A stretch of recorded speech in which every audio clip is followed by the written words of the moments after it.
Hello, আসসালামু আলাইকুম beautiful আপুরা, কি অবস্থা সবার? আশা করি সবাই ভালো আছে। আল্লাহর রহমতে আমিও অনেক বেশি ভালো আছি। আমি হচ্ছে মহিমা জাহান। আমি আজকে তোমাদের সাথে আমার ওয়েট লস ডায়েটের কিছুটা অংশ শেয়ার করব। যেহেতু আমার এক্সাম চলছে, প্রপারলি হচ্ছে ডেইলি লাইফস্টাইল ব্লগ আমি আপলোড করতে পারছি না। ইনশাল্লাহ 2-3 দিন পর থেকে আমি হচ্ছে আবার daily lifestyle blog video upload করা ট্রাই করব। আর তোমরা যদি কেউ হচ্ছে একদম বিনা টাকায় মেকআপ শিখতে চাও, বা হচ্ছে তোমরা মেকআপ প্রোডাক্ট বা স্কিন কেয়ার প্রোডাক্টের রিভিউ দেখতে চাও, তারা কিন্তু ডেফিনেটলি আমার আরেকটা চ্যানেল এক্সপ্লোর ট্রেন্ড অ্যান্ড ভোগে সার্চ করে সাবস্ক্রাইব করে রাখতে পারো। ওই চ্যানেলে কিন্তু আমি মেকআপ সম্পর্কিত সব কিছু ডিটেলস আপলোড করে থাকি। তাহলে চলো আজকে আমরা আবার আমাদের মেইন ভিডিওতে ফিরে আসি। তো আজকে সকালবেলা উঠেই হচ্ছে আমি একটা এক্সপেরিমেন্ট করলাম। এক্সপেরিমেন্ট বলা মানে হচ্ছে আমি সকালবেলা উঠে দেখলাম যে রুটি বেলা ছাড়া রুটি বানানো যায় নাকি। তো আমি হচ্ছে ইউটিউব ঘাটাঘাটি করে জানতে পারলাম যে রুটিটা অ্যাকচুয়ালি বেলা ছাড়াও সুন্দরভাবে বানানো যায়। আমি অ্যাকচুয়ালি এখানে কোনো রকম রেসিপি শেয়ার করিনি এই রুটি বানানোটার। আমি আগে নিজে এক্সপেরিমেন্ট করে দেখছিলাম, যদি এটার ফলাফল ভালো আসে তাহলে তোমাদের সাথে শেয়ার করব, না হয় করব না, এটাই আমার চিন্তা ছিল। তো আমাদের যদি রুটি বানাতে হয় তাহলে কিন্তু অনেক কষ্ট করতে হয়, আটা গুলতে হয়, তারপরে হচ্ছে রুটি বেলতে হয়, অনেক ঝামেলা করতে হয়। তো আমি হচ্ছে আজকে সকালবেলা উঠেই ট্রাই করছিলাম যে এমন কোনো একটা রেসিপি যেটার মাধ্যমে হচ্ছে এই আটা গুলা, তারপরে হচ্ছে আবার রুটি বানানো, এগুলোর কোনো ভেজাল থাকবে না, ডাইরেক্ট আমি রুটিটা বানিয়ে ফেলতে পারবো। তো আমি হচ্ছে এমন কিছু ভিডিও পেয়েও গেলাম ইউটিউবে, অ্যান্ড আমি হচ্ছে দেখছিলাম যে এগুলো ওয়ার্ক করে নাকি। অ্যান্ড আমি তো সারপ্রাইজ, এগুলো সত্যিই ওয়ার্ক করে। অ্যান্ড ফলাফল তোমাদের সামনে তোমরাই দেখতে পাচ্ছ যে কত সুন্দরভাবে রুটিটা একদম বেলা ছাড়াই সুন্দরভাবে হয়ে যাচ্ছে, আবার ফুলছেও, একদম রুটির মতোই লাগছে, আবার খুবই সফট হচ্ছে রুটিটা। তো তোমরা কিন্তু ডেফিনেটলি এইভাবে বাসায় বানিয়ে দেখতে পারো। আমি হচ্ছে কালকে না পারলেও কালকের পরের দিনে যে ব্লগটা আসবে সেটার মধ্যে ডেফিনেটলি এই রুটি বানানোর প্রসেসটা শেয়ার করব। খুবই ইজি, কারণ সকালবেলা অনেক সময় দেখা যায় যে ঘুম থেকে উঠে ওইভাবে এত রকম কাজ করতে ইচ্ছে করে না। তো সেই ক্ষেত্রে কিন্তু তোমরা ঝটপট মাত্র 10 মিনিটের ভিতর রুটি বানিয়ে বসে থাকতে পারবে। এই রকম ইজি একটা রেসিপি এটা।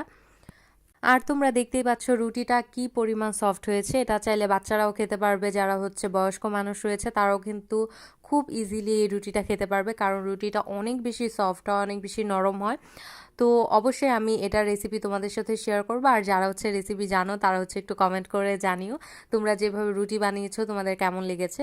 অবশ্যই আটা গুলে রুটি বানানোর পরে যে টেস্টটা আসে ওই রকম এক্স্যাক্ট টেস্ট আসে না, কিন্তু আমি বলবো যে খুবই মজা। সকালের নাস্তা হিসাবে এটা খুবই পারফেক্ট ছিল।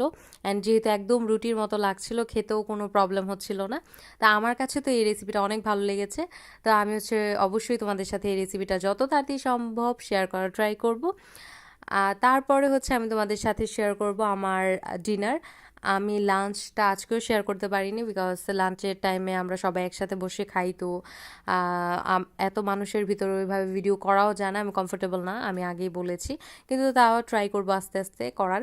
তো ডিনারের জন্য আজকে হচ্ছে আমি ওটস বানিয়ে নিয়েছি। এই ওটসের সাথে হচ্ছে আমি অনেক ধরনের বাদাম, তারপরে হচ্ছে এখানে অনেক ধরনের ফ্রুটস ইউজ করব।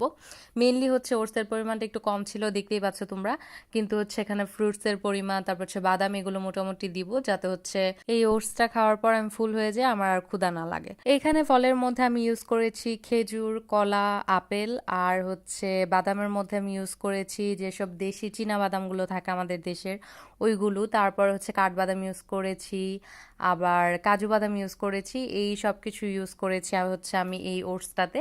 আর সর্বশেষে এখানে হচ্ছে আমি কিছু পরিমাণ মধু ইউজ করে নিয়েছি। মধুটার কারণেই হচ্ছে আমি খেতে পেরেছি। আমি হচ্ছে ওটস একবার ওইভাবে খেতে পারি না যে শুধুমাত্র ফ্রুটস দিয়ে খাওয়া যায়। যখন হচ্ছে কলাটা একটু বেশি মিষ্টি থাকে, বা যে ফ্রুটসগুলো আমি অ্যাড করছি সেগুলো যদি একটু বেশি মিষ্টি থাকে, সেক্ষেত্রে হচ্ছে খাওয়া এত প্রবলেম হয় না। কিন্তু একবারে যদি হচ্ছে টেস্টটা না পাওয়া যায় তাহলে ওই খাবার খেয়েও কিন্তু ভালো লাগে না। তো ওটস আমার এমনিতে খুব বেশি একটা পছন্দ না, কিন্তু তাও যেহেতু ডায়েটে ইনক্লুড করতে হয় তাই হচ্ছে আমি করেছি, কারণ এই ওটসটা হচ্ছে প্রোটিনের একটা ভালো সোর্স। তো এই কারণে হচ্ছে ওটসটা আমি মাঝে মাঝে রাখা ট্রাই করি। বলা যায় আমার ডায়েট বা ওয়েট লস ডায়েট রেসিপি যারা দেখছো তারা জানো যে আমি প্রতিদিন এক ধরনের খাবার খাই না, একটু ট্রাই করি আলাদা আলাদা করার, যেটুকু পারি পসিবল হয়। অনেকের মনে প্রশ্ন আসতে পারে, আমি তো বলেছি ডিনার রেসিপি বানাচ্ছি, তো আমার দিনের বেলাতে আমি কিভাবে শ্যুট করছি। তো তাদের জন্য বলে দিই, আমি হচ্ছে 6টার দিকে আমার ডিনারটা ডান করে ফেলি, যেহেতু হচ্ছে আমি ইন্টারমিটিং ফাস্টিং করছি। তো 6টার দিকে বলা যায় মোটামুটি আলো থাকেই, তো ওই আলোতে আমি শ্যুটটা করছিলাম। তো এটাই ছিল আজকে আমার ছোট্ট একটা ভিডিও। আশা করি তোমাদের কাছে এই ভিডিওটা ভালো লেগেছে। ভালো লাগলে আমার চ্যানেলটা সাবস্ক্রাইব করে দিয়ে পাশের নোটিফিকেশন বেলটা প্রেস করে দিও, ভিডিওটাতে একটা লাইক করে দিও। আজকে এই পর্যন্ত, অন্য কোনো ভিডিওতে আবার দেখা হবে। আল্লাহ হাফিজ।